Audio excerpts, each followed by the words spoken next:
Alrighty, your secret sauce is keeping your business a secret. What do I mean by that?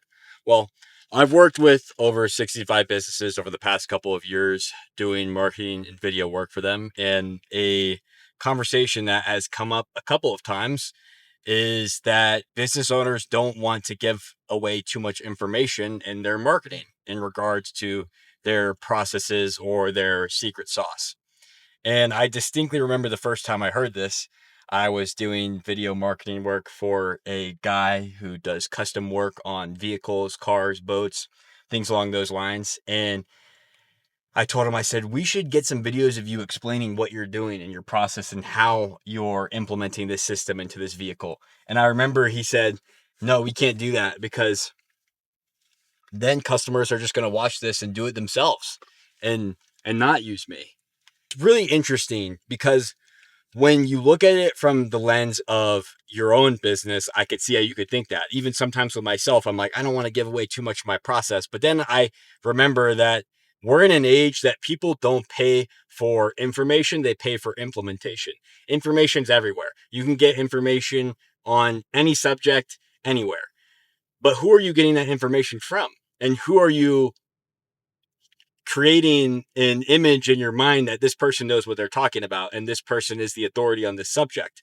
And if you're the person that is reaching these people who are looking for how to do these things, then you become the authority and you become the person in their eyes that knows what they're talking about.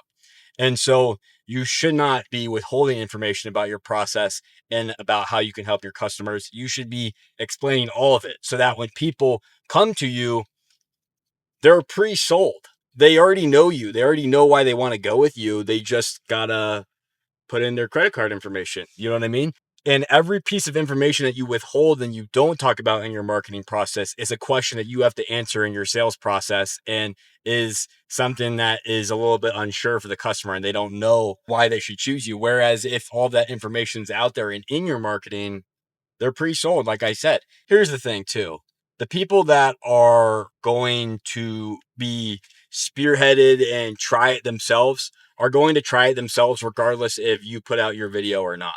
That's just how it is. And I'm one of those spearheaded people too. Sometimes I've gotten a little bit better at delegating and, paying for services and realizing that someone else is the expert. And that has taken me a lot further in business and life than having an ego about things and being like, I'm the one that knows how to do this, not this person.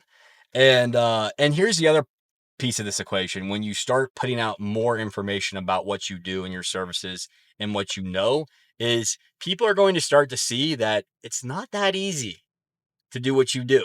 It's not that easy to do what you do. And you put a lot of work into your job and your business and your services. And it's not, like when a customer comes into your shop and they, say that, oh, I think I could do that myself for cheaper or whatever. And you just kind of like have a smirk in the back of your mind, like, "Yeah, you might be able to try, but like you might waste a lot of time, you might waste a lot of money." And that's not me to say like I wish we were all had the autonomy to do everything ourselves, but we're just kind of in a time and place in society where we need to lean on each other for things. And some people are much more reluctant to do that. But if you show your process and you show how much work you're putting into the things that you're doing, people will start to see, oh, okay, this is actually a little bit harder than I thought. And I just know I know that's a phenomenon with every industry and every business owner because I see memes and real Instagram reels of business owners. Like if you're a realtor, like I've seen those reels where it's, oh, my sister it knows about real estate, so she could just help me. And you're like rolling your eyes because you know that. And they might be great, you know what I mean? They might be great, but there's a reason why they were looking at you in the first place and not going to her in the first place. And I feel like that's a big lesson to be learned just in life in general, that people always just assume everyone else's job is so easy and they're scamming them out of so much money. And that's just kind of a negative mindset to have. I've had that mindset in the past too, when I haven't had much money and I've just been like, this person's scamming me. And it's a pessimistic mindset to have, to be honest. Most business owners did not get into their industry to start scamming people. They probably got into their industry to start helping people. So just take your conversations with that approach.